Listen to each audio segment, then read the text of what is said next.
And welcome to Dicejesters. My name is Julie. And my name is Dave. And Dave and I are continuing our exploration through space. With our 9th game in our 10x10. And a 10x10, if you are new to this, is we pick 10 games, we play them 10 times, we don't go outside, we hibernate. People wonder, how do you do it? How do you play games so quickly? You don't do anything else. Yeah.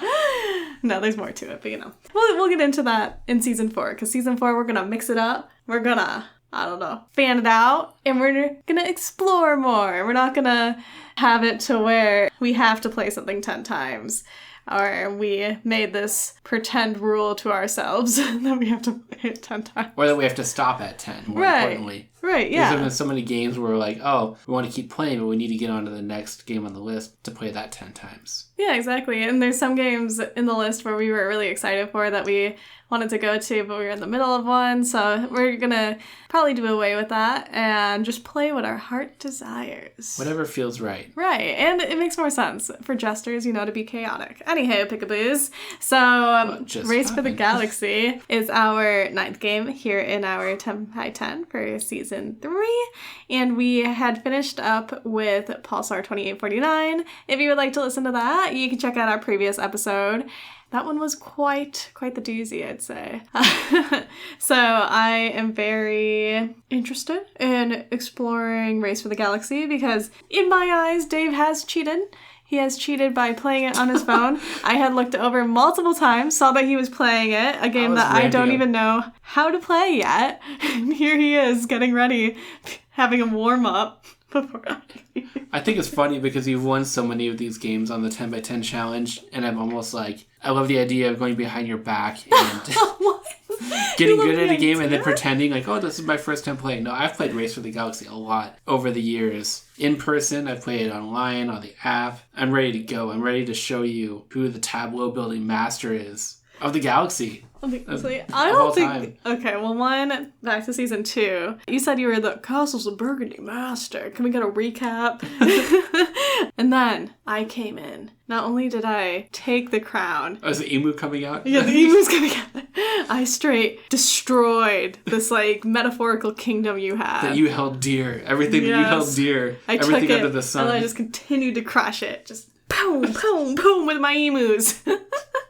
And then... Call for help. You don't need help, David. Anybody who goes to our Instagram and sees us together, they're like, we she's all bark. She's not going to bite ya. And then you're like, that's what you think. So you're here saying Race for the Galaxy is your new Castles of Burgundy. I didn't say it was new, and I don't claim to be the best Race for the Galaxy player of all time. I would say that I'm good at tableau building. Yes, you're very good at tableau building. But if you put me up against somebody else who is good at tableau building, I don't know. You're like, since playing board games with you, I have discovered that I've been playing board games for just not the correct people.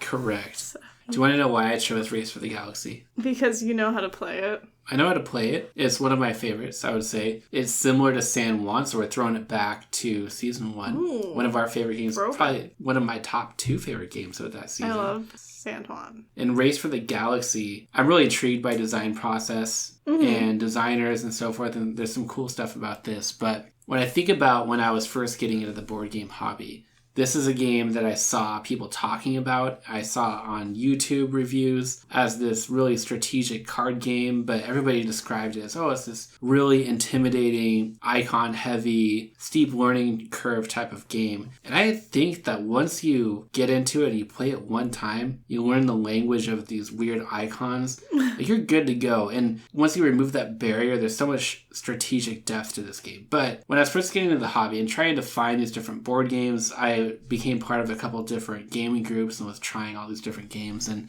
I remember I was at a friendly local game store in the middle of an afternoon playing with a few people who have played tons of games. And I asked the question, if you were to take one board game to a deserted island, or that whole deserted island scenario, you can only bring one thing for the rest of your life, what would be the game you would bring? And one of the people said Race for the Galaxy. Oh. And I was like, oh, okay, interesting. Well, what about Race for the Galaxy sparks your joy or fancy? And he was telling me that you have to play it at least 15 to 25 times to even wrap your head around the strategy. And then beyond that, the more you play it, the more you see. And then my other friend who was there actually spent a long time traveling in New Zealand, and he told me the story of the fact that he met another friend on that trip. Lots of friends. And that's when he first got into board games. He'd played like Magic the Gathering and stuff like that throughout his life. But Race for the Galaxy was the game that they picked up, or I think it's the person he met had it with him. Started playing it, ended up, according to him, playing it 1,000 times within the span of a few months on this trip and traveling around with this other friend that he met. And so he was really into it and spoke highly of it. And then I played it for the first time, and I just remember feeling confused because I was a huge fan of San Juan, so I knew that game. At the end of the first round, I was like, I don't even really know what happened. The icons were explained to me. I don't quite understand this like simultaneous nature, but the more I played it, and especially once I got into the app, there are so many interesting things going on in this game in terms of strategies that you can take, in terms of combos that you can build together, in terms of the quick playing nature. And that's a really cool thing about the game is there is no starting player, there's no turns. Most of it is just simultaneous, so you move quick. And I've always been really intrigued by in-depth strategic experiences that you can have in a really short amount of time with a small number of components. And I think this is the perfect game to follow up Pulsar 2849 with, where we saw that as almost an excess of bloat and so much going on. And you contrast that with a game that is extremely minimalist in its design nature with very few components. So I'm really intrigued to get into such a strategic game with you where we have a chance to play it so quickly. And who knows, maybe even more than 10 times we'll just sit down and start playing it and see how it goes. And to give you more backstory of the designer and the process. So I talked about San Juan. We've played San Juan. We've played Puerto Rico. And the designer of this game, Tom Lehmann, I don't know how much he was truly involved in the design process of San Juan, but he worked alongside, from what I know, to some extent with Andreas Seafarth, who designed San Juan and Puerto Rico, and at least talking about the design of a Puerto Rico card game. So I don't know how much of that game he actually saw through to fruition, but I at least know that he was part of the initial process, and then took his ideas from that and thinking about how would I implement a game like Puerto Rico in a card game form, and then went on to design Race for the Galaxy, and then beyond that, games like Roll for the Galaxy, Jump Drive, and New Frontier, using this whole system that he created with these icons. And he wanted a game that had a lot of strategic depth with a very sleek, clean design where once you learn the icons, you can just play through it really quickly, knowing that there would be an initial learning curve to new players. So I'm intrigued by his design style. It's cool that he worked on something that was related to San Juan and part of that process. And it's cool to see how elements of San Juan carry over to this and how they were tweaked and improved in his own unique design style.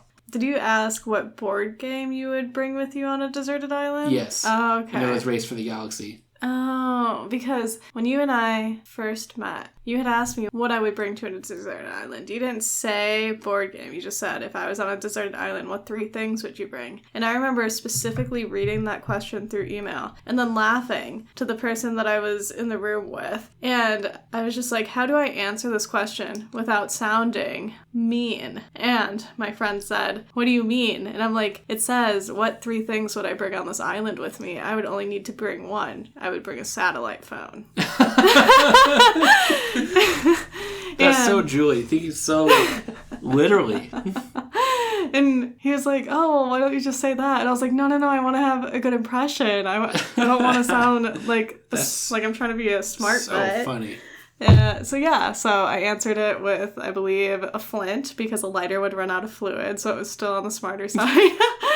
And then a life straw so that I could have water for a while. And I forgot the 3rd thing. I think it was a tent, so I wouldn't have to go out of my way to build shelter. Maybe a machete of some sort, since I'm Filipina, and we handle those things amazingly. See me in my prime. You know how to work machete? a machete? Yeah, you wanted me to crack open a coconut? Do you throw it up in the air and go whoosh? I can. So can I. Okay, well, I could crack open a coconut with my bare hands. So husk and all. Oh, yeah? You've done that before? No, I didn't think so. I could climb up the tree. I'm making claims that I don't know how to fulfill. Just in hopes that when we go to the Your Philippines... mouth's writing checks it can't cash. I will impress your entire family. I promise. You're like, I didn't know that you could climb a palm tree like that. Oh my gosh, don't climb anything. I don't want to have to go out there and get you, Dave. I'm good. No, stay down. Stay down. So that's what I got from your story. In that your friend's played Race for the Galaxy a lot. A lot. Well, based off of, as board gamers call it, the iconography. I just call it the pictures on the card. There's an eyeball, a multicolored card that reminds me of Uno. You're like, oh, here we go. Here we go. You're going to compare it to profession. Monopoly. Just like Monopoly, just like profession, just like sorry, just like life. Right.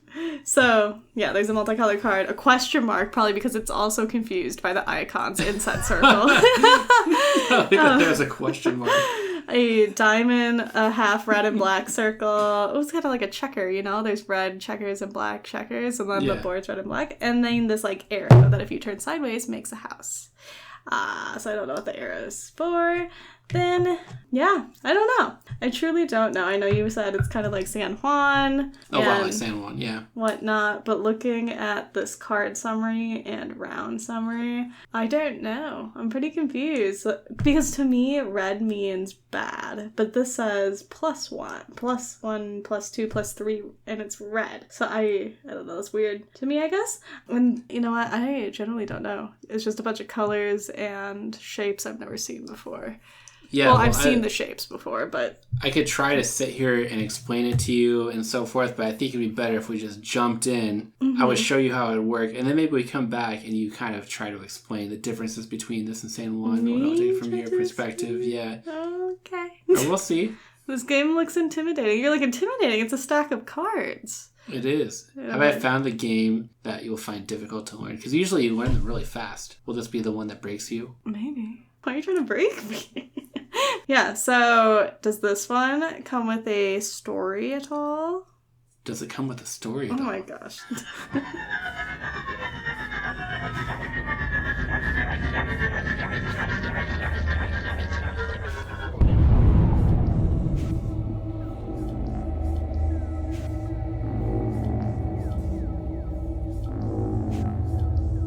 Explore, settle, develop, trade, consume, or produce? Which do you need the most?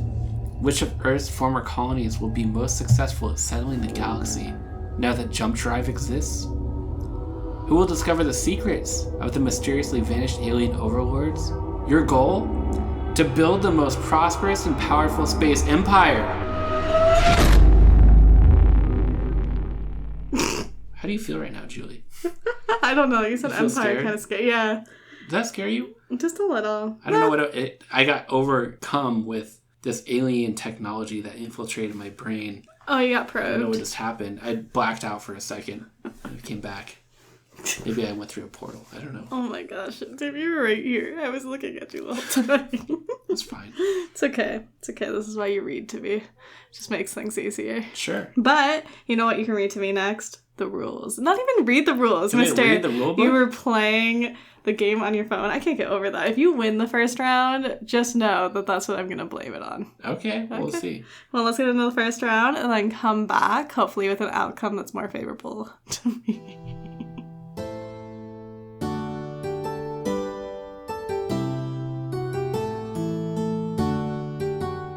And we are back after my first play of Race for the Galaxy. If you follow Dice Jesters since season 1, you would know that I'm not the biggest fan of being told so by Dave, but I guess he told me so in saying that this, ironically, it was a hard game for me to learn. You struggled a bit. I'm confused. My head hurts. So, we'll start with the iconography. The eyeballs.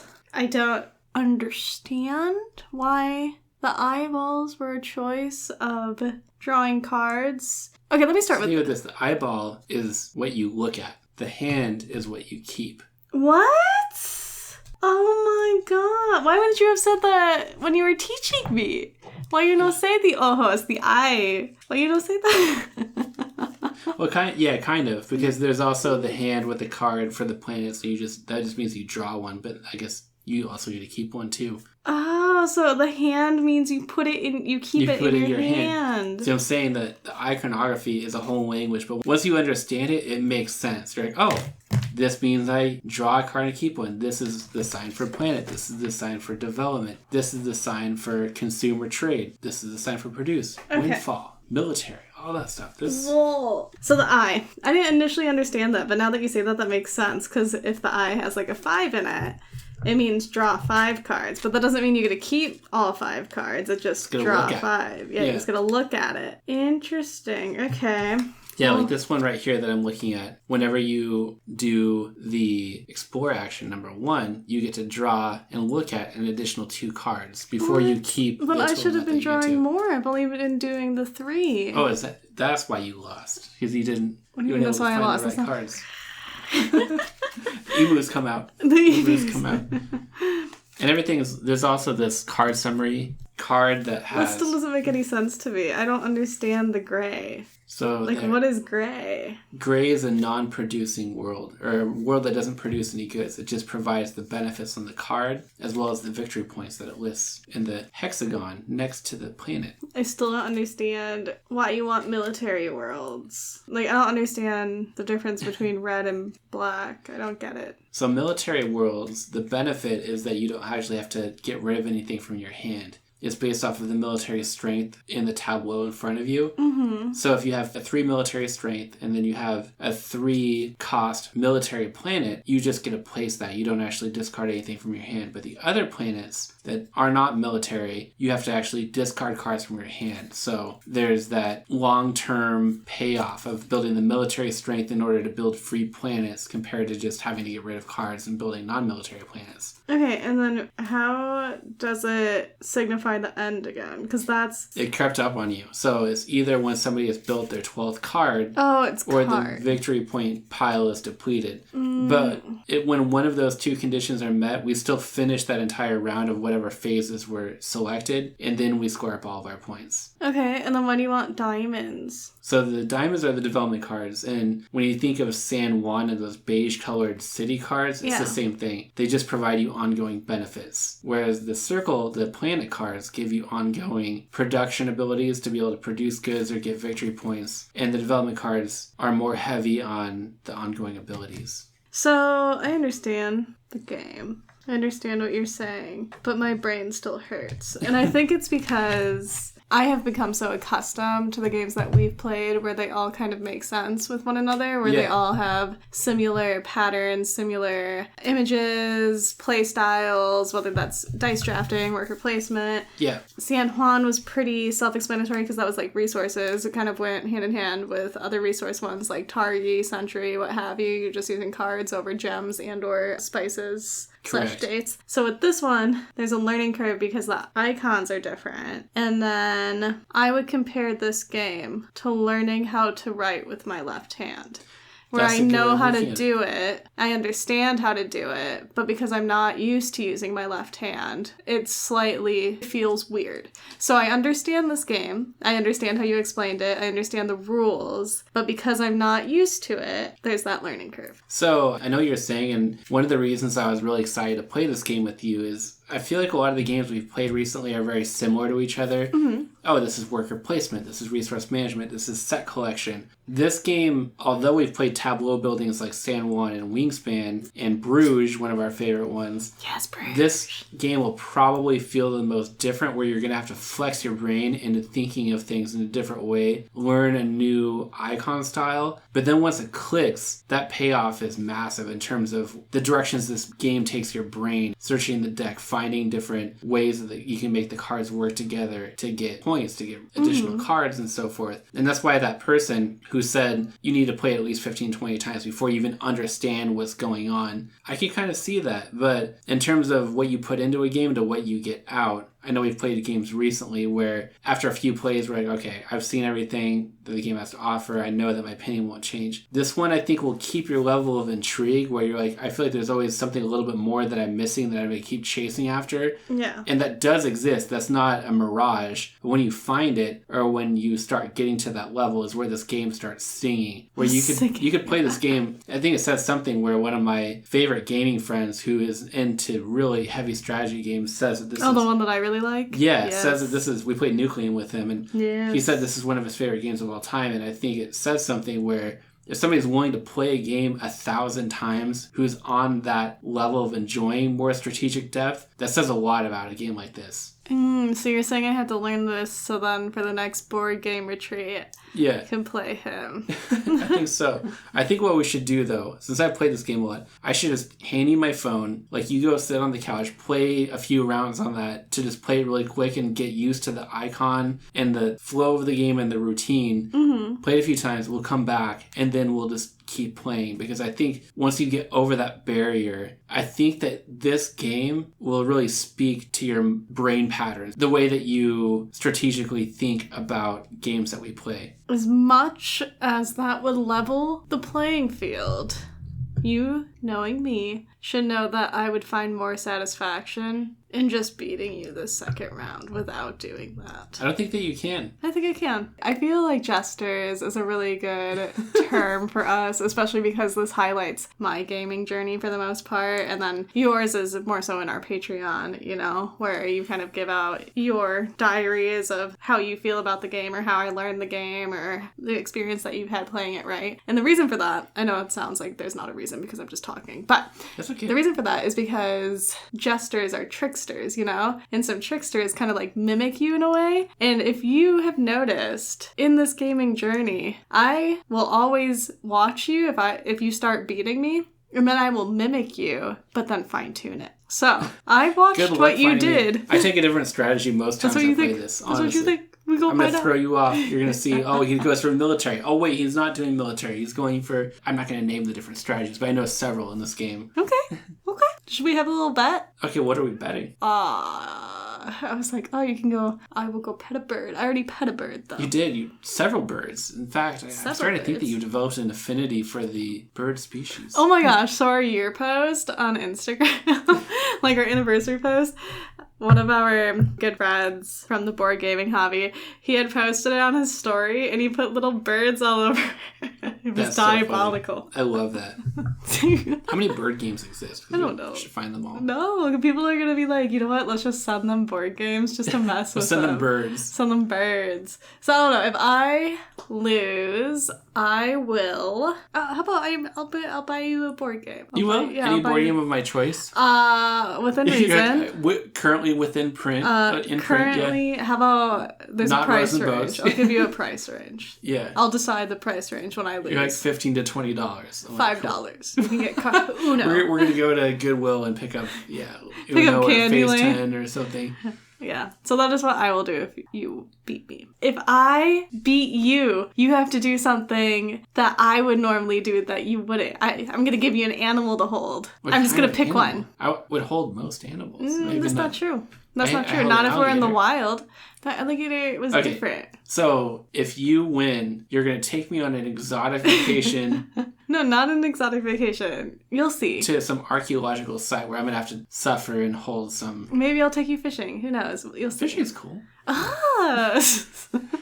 Stop agreeing. Okay, you'll take me on a date. How about that? Yeah. Sure, I'll take you on a date. Why do I lose? You know what? I'll choose what it is. Because I guess the animal thing isn't as scary for you. You know what? If I win, you feed Lupin pate.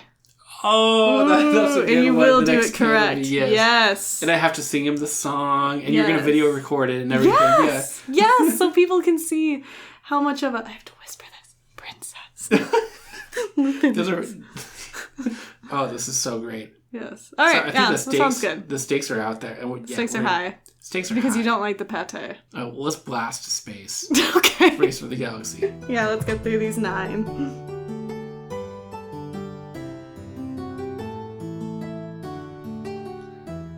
And we are back after 10 rounds of Race for the Galaxy, which had been a learning curve for me. I kind of explained it as writing with my left hand. But after I caught on, I won. How many times? Did you race to the winner's circle? Okay, so here we go.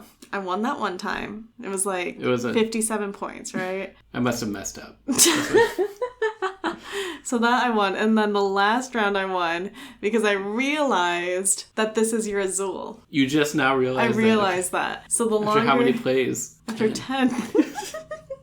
So I realized it that after watching you, I thought, oh, this is like Azul. The longer I allow him to do whatever it is that he's doing over there, the more points he gets. I was like, so I started laughing. So on the 10th round, I realized that, and that's why I started laughing. That's why I was laughing, and you were like, stop laughing. And I was like, what are you laughing about? Yeah, I was like, nothing. I'm not laughing about anything. And then I rushed and I won. And I was just like, You did. How did you manage to get all of your cards out so fast? Because I got the ability that let me place down a second world after I placed the first one. Well, what are the diamonds called? What are those ones? The developments. Yes, the developments. So for the developments, when you play the card, you get -1 on it. And if you noticed, my cards that I had in front of me, some of their abilities was a -1 of the development. So I would have got -2, you know? Yeah. Off of a development. So that's what I would do. I would lay down the weaklings, and that's why my score was so small. It was under 30 points. But in turn, I got to race to the galaxy, if you will. Yeah. Got to race to the end, and then I knew I was going to beat you because you were too busy, like, saving cards, trying to produce and consume to get more cards to lay down the nicer cards.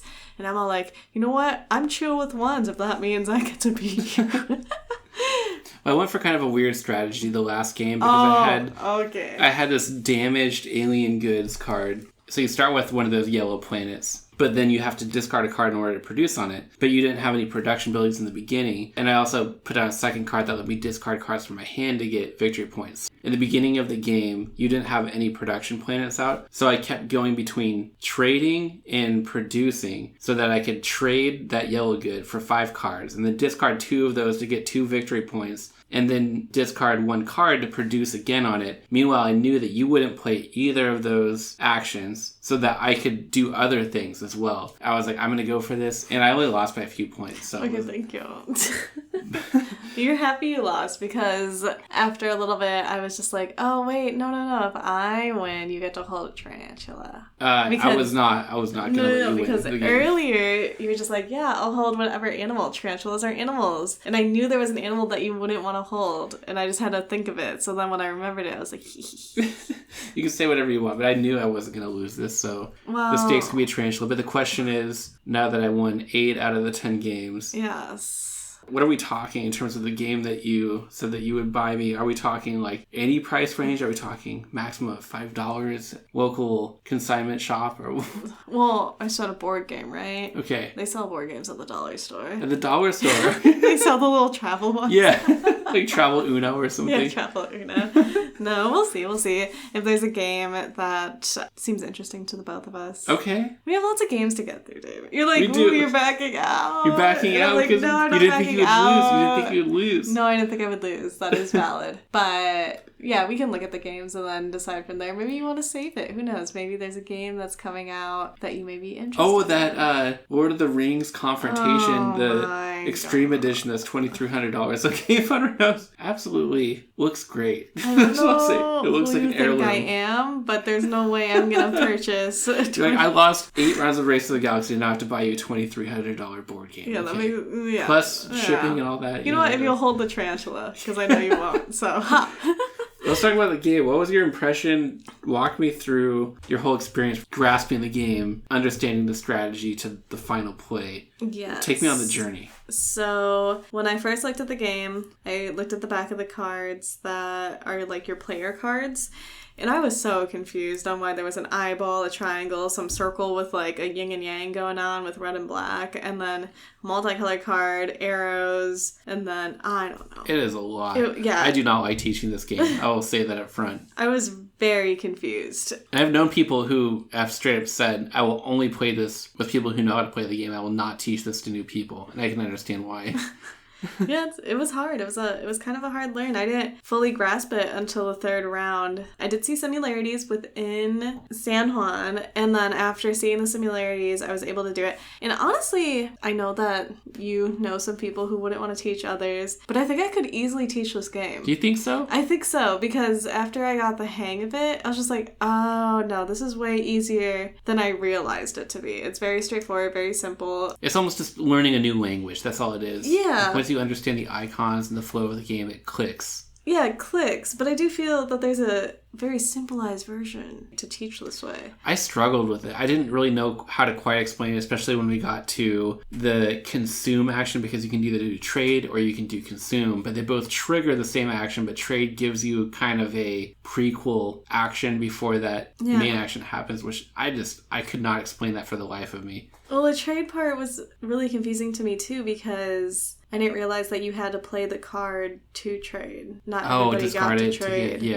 Play the card, trade to actually do the trade. Yeah. But then everybody consumes, and then you have to consume every good that can be consumed. Yeah, even if you didn't get to trade, you still had to consume everything. Yeah, which could be a strategy. Like, you know that the other person has all this stuff stocked up, and they want to do the consume action, but you can do that, and then if they don't select that, there's almost this pressure, like, okay, I want to do these things on my turn, and I know that I don't want to risk the other person playing the consume to waste all these goods that I have produced on one victory point chips when it could be for double that amount. Well, the card summary I guess if you will, slightly did bother me a little bit when it came to the settle stage, because it shows 1, 2, and 3 in a white background with a red circle, and then a -2 with a white background, and then a black circle, and then a -1 with a brown background and a black circle. So I understand that these are examples of what they do, but because it lists it out and it says like -1, subtract 1 from a rare planet, and then directly next to that is the consume, and it shows a multicolored card. So I'm just wondering why it couldn't have shown a multicolored dot that says minus, because there's minus for the yellows in this. True. This is the base, right? I did mix in one expansion, the Gathering Storm, but I don't know off the top of my head which cards are in that, because I know there are some that give you a discount of one on particular types of planets, like the yellow one specifically. Oh, then maybe only the base is the brown. Maybe. And I also don't know, this is the first edition. I know there's a second edition revised. I don't know how that game has been mixed up at all, and how the card summaries differ too. But yeah. So that part just kind of confused me, because I was wondering what the negative, and then the negative red circle confused me, because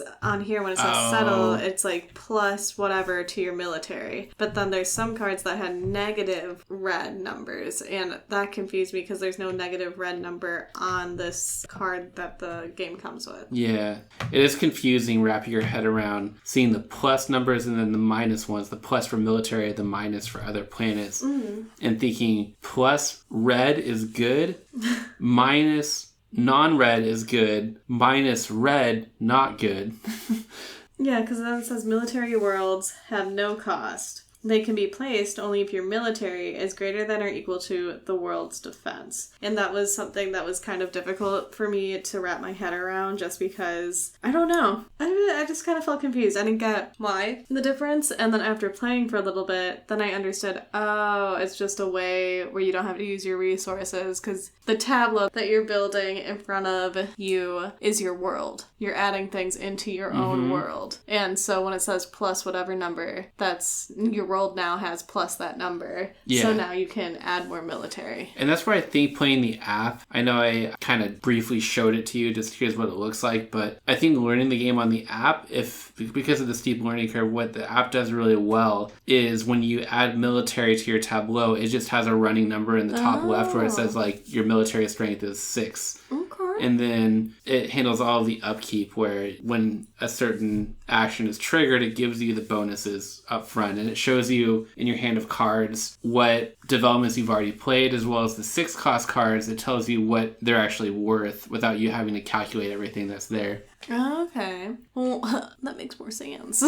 They should have a little counter then within the game. Something that you can flip over, or one of those cute little dial ones, you know? Oh, that'd be cool. Yeah, where you could just circle it. Where you have your military strength in front of you so you can see, so you don't have to add it up every time. Yeah, or one of those little scales that move up with the numbers, because the box is big enough. Cool. Like for a card game, that's a pretty big box. Yeah, this insert takes up 2/3 of the entire box. So they could have added one of those little counter things for your military to make more sense, because then there was that. That's a really good idea. Yeah, thanks. You know, I tried. You could make one, I'm sure.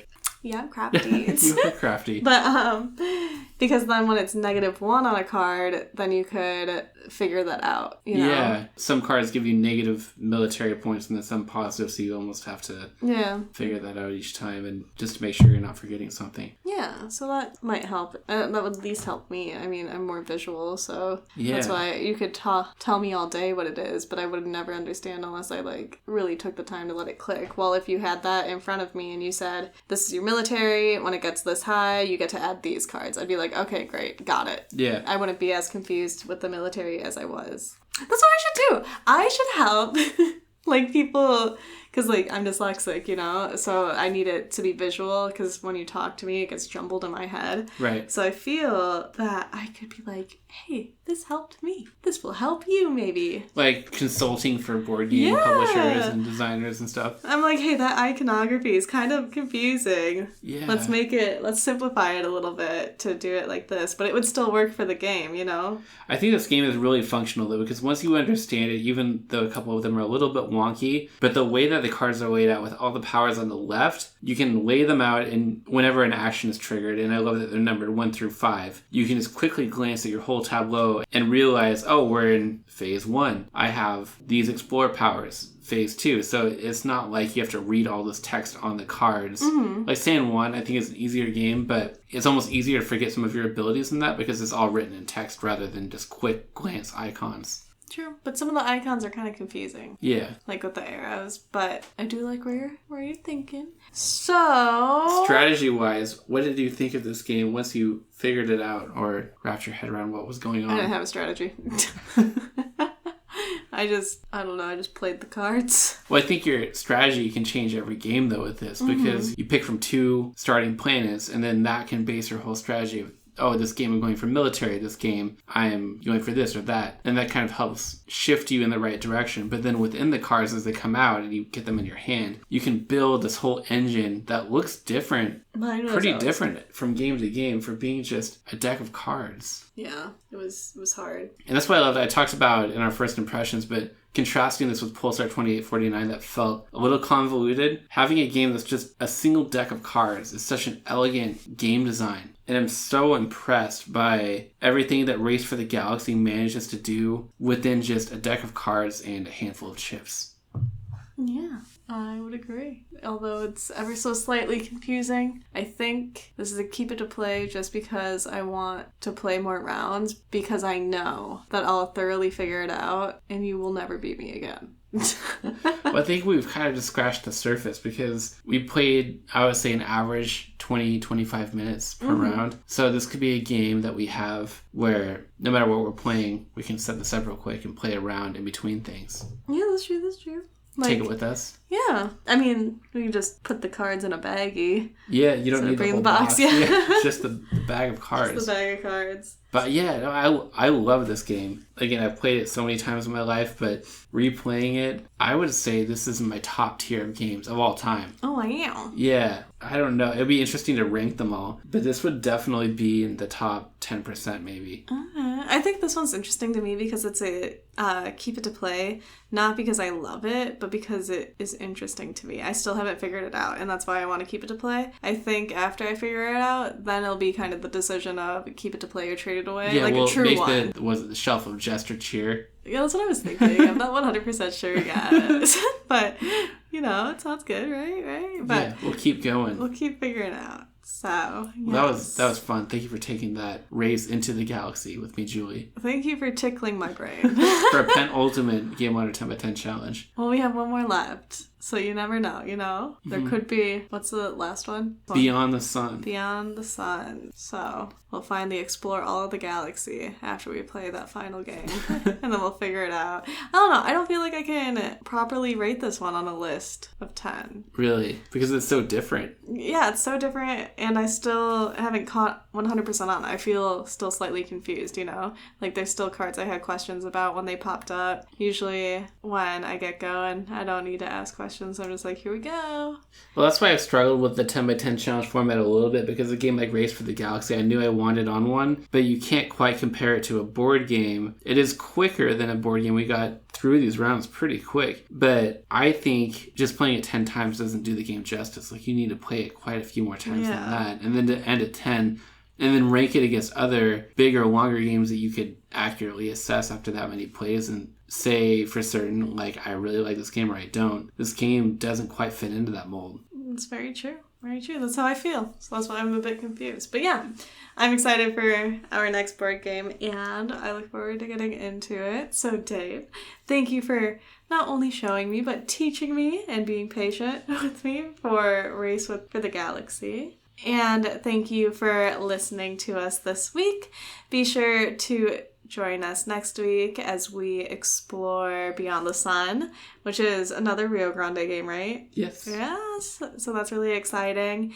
If you have any game recommendations or any game that you would like, I don't know, answers to, or maybe if we played a game and you're wondering how I understood it a little bit more, feel free to reach out. You can reach out to us through email at thedicejesters@gmail.com, or you can also reach out to us on Instagram. Our Instagram is thedicejesters. And, as always, play all the games with the ones you love.